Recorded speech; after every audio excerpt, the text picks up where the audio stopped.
Les vraies voix Sud Radio, 17h-20h, Philippe David. Retour des vraies voix avec Philippe Bilger, Françoise Degois et Pierre Boubi.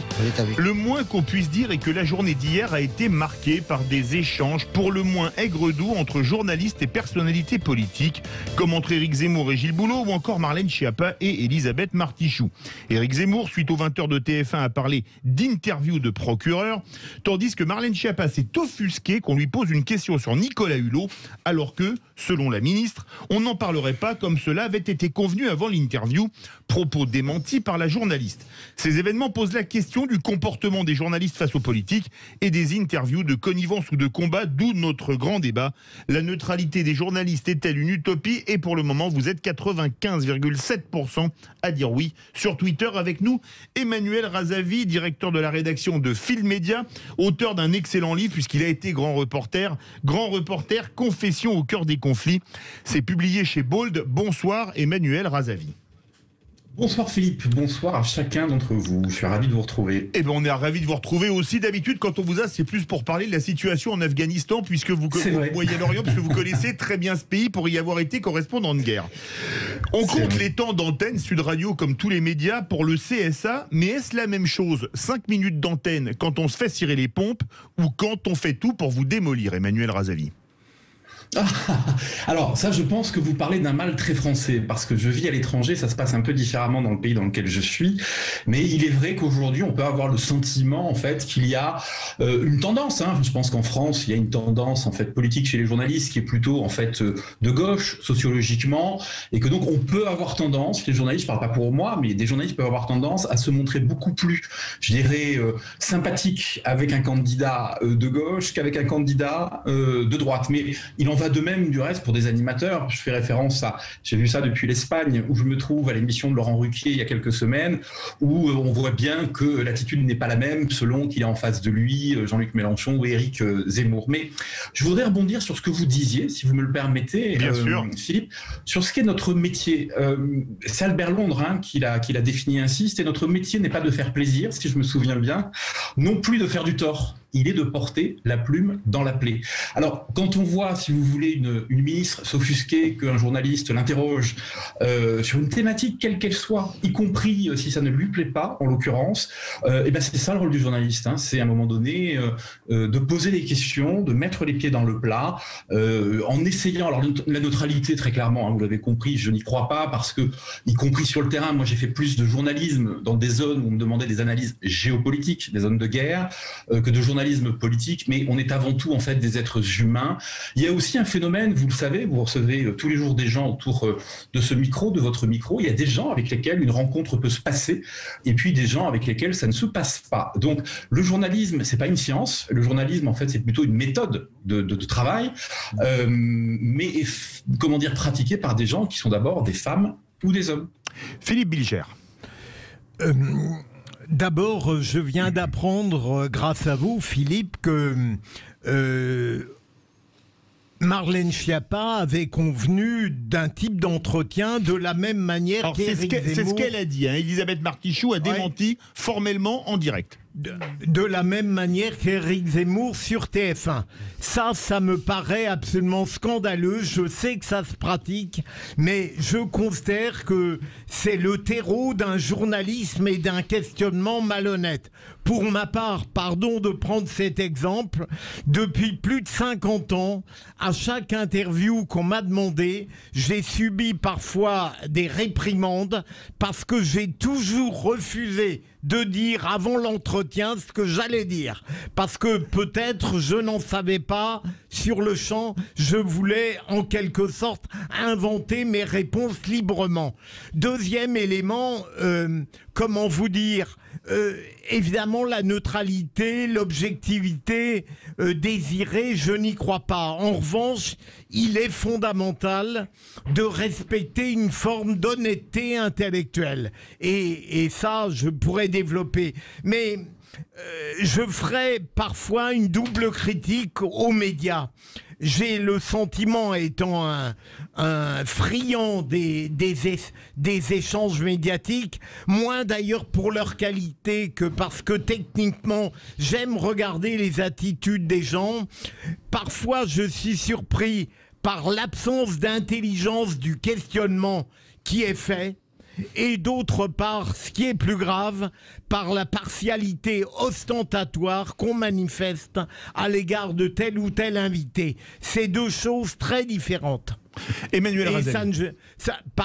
ça ne justifie pas que par ailleurs, sur TF1, avec des questions très mal ciblées de la part d'Emmanuel de Gilles Boulot, on ait le droit de le traiter de connard après. Hein. Et de larves. Et de larves. Voilà, Emmanuel Razali. Alors écoutez, moi je souscris en partie à ce que vient de dire Philippe. Je note qu'on est souvent d'accord d'ailleurs lorsque je vous entends parler. Mais il y a quand même un point qu'il ne faut pas oublier, c'est qu'un journaliste, il est libre de poser les questions qu'il a envie de poser. Après, que ça ne convienne pas à Éric Zemmour ou au pape, c'est une autre question. Enfin, et on traite pas. Moi, ça m'est arrivé avec un ministre des Affaires étrangères que je ne nommerai pas, qui m'a traité de connard aussi, parce que il estimait que j'allais probablement trop loin en fait dans mes questions. Alors, vous concernant, c'est et de l'injure et de la diffamation. Non, mais écoutez, concernant Gilles Boulot aussi, c'est la personne la plus gentille qui je soit. le connais pas, mais par contre, je connais bien Emmanuel Razali. Gilles Boulot, il présente aujourd'hui le journal le plus écouté d'Europe. Il est d'une modestie. Moi, je le vois très souvent. Il est remarquable. Honnêtement, hein. Le cours de déontologie d'Éric Zemmour et de ses amis. Éric Zemmour, mais il n'a pas été bon hier. Il a été nul. Éric Zemmour a été nul. Gilles Boulot. Boulot. Je termine. Vraiment, je viens en défense. J'en ai marre de ce que j'entends et ce que je lis depuis ce matin. Éric Zemmour, quand il était journaliste, il était comment? Vous avez déjà écouté les éditos d'Éric Zemmour? S'il n'était pas orienté, engagé, écoutez donc CNews, écoutez donc Christine Kelly. Tout le monde n'est pas obligé de passer la soupe, de passer les plats. S'il ne veut pas se faire interroger sur le doigt d'honneur et sa condamnation, il n'a qu'à pas faire de doigt d'honneur et pas être condamné. Et il a été d'une nullité crasse dans ses réponses, parce que je pense, moi, qu'il était complètement dépassé, il était fébrile par rapport à l'enjeu du 20h. Il n'a pas passé le cap. Il n'a pas passé le cap. Boulot lui a posé les questions qui fâchent. Tout le monde n'est pas obligé de lui poser les questions passe-plat. Tout le monde n'est pas obligé d'être CNews. Et c'est un exercice. Et c'est un exercice. Et il n'a pas été capable. Et en plus de ça, le traiter de connard et de larve, c'est vraiment. Mais pour moi, Zemmour, voilà, il a montré sa limite hier entre sa déclaration et son 20h. Qu'est-ce que vous voulez? C'est la limite de Zemmour. Emmanuel Razali, qui s'est fait traiter de connard aussi par un ministre des Affaires étrangères. Moi, je me suis fait traiter de connasse par un Premier ministre, bien sûr. Mais bien sûr, mais je crois en fait que ça nous arrive à tous dans l'exercice de notre profession. Mais quand même, j'en reviens à une chose essentielle. Moi, écoutez, j'ai plutôt beaucoup d'estime pour Gilles Boulot, c'est comme vous, je considère que c'est un très bon journaliste. Je pense que c'est un très bon journaliste de plateau, très clairement. Puis même de terrain, il était très bon. Emmanuel Razali. Oui, pardon. Je me pardonnerai, je parle du présent là, en l'occurrence, puisqu'on parle de quelque chose qui s'est passé hier. Moi, écoutez, je trouve assez malvenu de la part d'Éric Zemmour, en fait, qui a été lui-même journaliste avant qu'il ne devienne en fait candidat, si vous voulez, d'insulter l'un de ses confrères. Ça, moi, je trouve que ça ne se fait. Peut-être que ça se fait, peut-être qu'on l'a tous vécu. Mais ça, on est bien d'accord.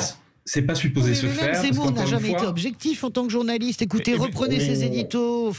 C'était des éditos engagés, tout le monde le sait. Bien sûr, voilà. Mais du reste, moi, sur le fond en fait de l'interview, si vous voulez, je pense qu'on n'est pas là pour distribuer les points et savoir si l'un était bon, l'autre mauvais. Globalement, moi, j'ai pas trouvé qu'Éric Zemmour était particulièrement agressé par Gilles Boulot. J'ai trouvé que c'était une interview en fait plutôt de basse intensité. J'ai connu en fait des interviews beaucoup plus dures. On a vu des interviews beaucoup plus dures en fait d'ailleurs d'Éric Zemmour.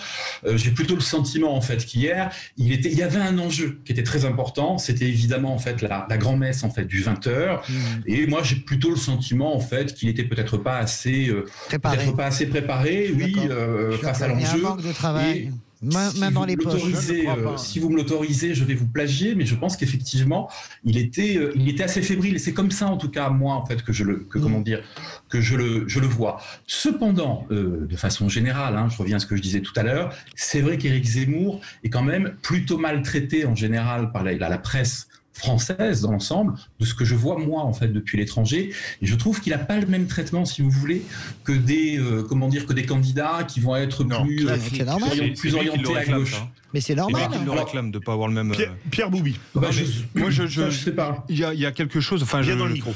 Je me rappelle de mes sessions de journalisme, moi aussi, quand j'étais footballeur et qu'on me demande de faire une analyse de match juste après, à chaud, et je me suis cassé la gueule de temps en temps. Après, rien ne l'oblige de répondre exactement sur ce que Gilles Boulot lui demande. Enfin, je sais pas, c'est un exercice, c'est un travail. Nous, on l'apprend avec le foot, on l'apprend beaucoup plus vite.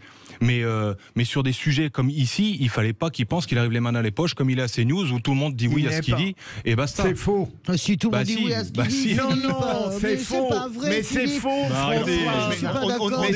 On écoute Philippe Bilger. Écoutez, Philippe, pendant des années, Philippe, honnêtement, il est arrivé, Éric Zemmour, c'était la messe. Écoutez, son émission Face à l'info, franchement. Mais on aurait dû parler de son programme. Mais non, précisément. On est là pour parler de la personnalité de la personne. Non, on n'est pas du tout. On n'est pas là pour parler de son programme.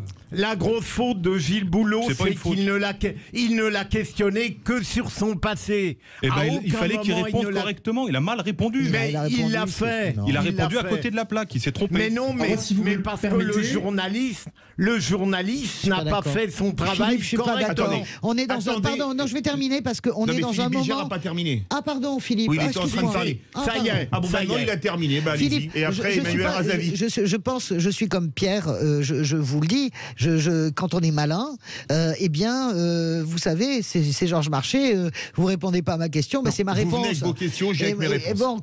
Donc c'est ma réponse. C'est pas ça qu'il a dit. Il dit, c'est pas ma question, et Marchais répond, c'est ma réponse. Ça, c'est l'art politique, c'est-à-dire que Éric Zemmour n'était pas capé, si vous voulez, il s'est pas préparé, parce qu'il y a une forme de dilettantisme, il s'est dit, je maîtrise, etc. Non, on maîtrise pas un plateau de 20 heures parce que de toute façon il y a une pression qui arrive, etc.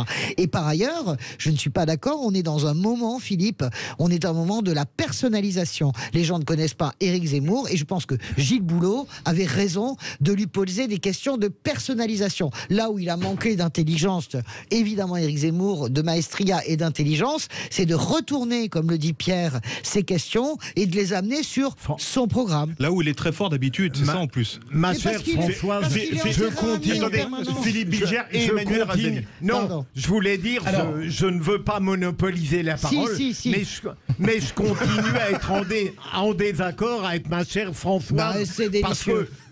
Non, mais vraiment, parce que là, je crois que ça n'a pas été un questionnement de qualité.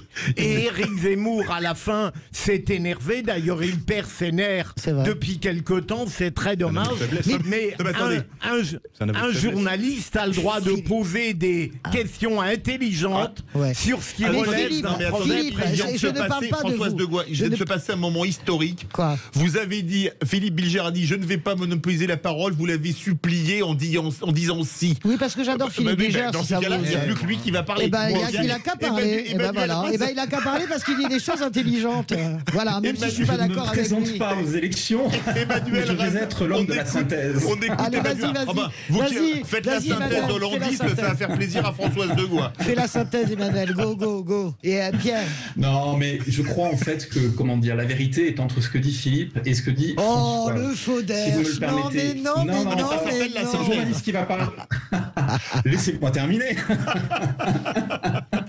Je pense qu'hier, et je reviens sur l'expression que j'ai eue, je pense que l'interview était de très basse intensité. C'était pas une interview particulièrement violente. Mais je trouve que le candidat, si vous voulez, à l'élection présidentielle, qu'Éric Zemmour, était aussi quand même de très basse intensité. C'est-à-dire qu'on peut attendre d'un candidat à la présidentielle, si vous voulez, qu'il ait un autre charisme, d'autres facilités en fait à riposter aux questions d'un journaliste qui ne lui conviennent pas, d'accord ? Et je trouve que ça n'a pas été le cas. C'est pas du tout attaquer Zemmour que de dire ça, hein, ou attaquer Gilles Boulot, pour qui j'ai le plus grand respect, de dire ça. C'est juste une réalité. Mais cela dit, je reviens à ça parce que c'est quand même important dans notre profession aujourd'hui. Moi, de ce que je vois, je suis quand même beaucoup l'actualité française, même depuis l'étranger, parce que je suis français évidemment, et que je dirige un site d'information qui est en français. Il ne bénéficie pas, Éric Zemmour, de toute façon aujourd'hui, du même traitement, c'est une réalité dans les médias, que des candidats qui sont des candidats de gauche. Et je vais vous donner un exemple. Depuis quelques jours... pas vrai, mais c'est pas vrai. Laissez-le terminer. Pardon, vas-y, pardon, Emmanuel. Vraiment, ça, c'est pas vrai. Non, mais laissez-le terminer. Depuis quelques jours, je vois systématiquement, en fait, dans une certaine presse, lorsque l'on parle, en fait, d'Éric Zemmour, le candidat d'extrême droite, Éric Zemmour. Alors, C'est peut-être vrai pour vous, mais moi je considère qu'aujourd'hui, Éric Zemmour, il a des positions qu'on a entendues dans d'autres temps, dans la bouche de Sarkozy ou de Jacques Chirac, dont on ne disait pas en fait qu'ils étaient d'extrême droite. Ça, c'est mon point de vue. Non, Jacques Chirac n'a jamais parlé du grand remplacement. Non, pardon, excusez-moi, Jacques Chirac n'a jamais parlé du grand remplacement, même pendant le fameux congrès du RPR que vous nous ressortez en permanence. Jacques Chirac et Sarkozy n'ont jamais parlé de grand remplacement. Ils n'ont jamais remis en cause Dreyfus. Ils n'ont jamais fait du révisionnisme historique. N'exagérez pas, Emmanuel, s'il vous plaît, soyez sympa. Non, il y a deux choses. Je ne parle pas de ce... Attendez, excusez-moi, sur les histoires de Pétain, nous sommes d'accord. Non, mais sur le grand remplacement, sur l'idéologie.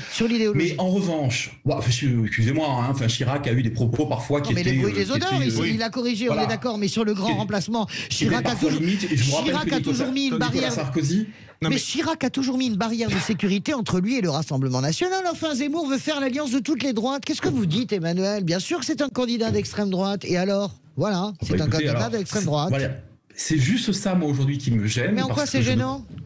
Mais parce que je ne partage pas votre avis, vous m'excuserez là-dessus, parce qu'il n'est pas d'extrême droite, c'est pas ce qui qualifie aujourd'hui l'extrême droite, y compris d'ailleurs ces erreurs historiques qu'il peut faire. Il est néofasciste, honnêtement. Pardonnez-moi, mais il est néofasciste. Les références à Maurras, franchement, les références à Bainville, c'est les références de l'extrême droite, ça n'est pas les références de la droite française, enfin. Il fait des références à De Gaulle aussi. Mais non. Et ne me croyez pas un instant. Son penseur, c'est Maurras. Son penseur, ne me croyez pas un instant être l'avocat d'Éric Zemmour. J'essaie de donner un point de vue. Ce que j'aimerais, c'est de pouvoir aller jusqu'au bout, tout simplement. Mais je trouve que vous avez une réaction, parce qu'on est d'accord sur pas mal de choses en général quand on fait les émissions, mais je trouve que vous avez justement une réaction totalement. Emmanuel, arrêtez d'abord. La presse française de gauche, elle n'existe pas. Elle est quasiment dilapidée. Libé est à droite. Il reste Libé. Arrêtez. Non, mais vous racontez n'importe quoi. Le Télérama est de droite. Mais non, j'ai absolument pas dit ça, mais vous savez très bien que la presse qui domine, que ce soit le Figaro, le Parisien, etc., ça n'est pas ça. Deuxièmement, je veux être clair sur ce que je vous dis.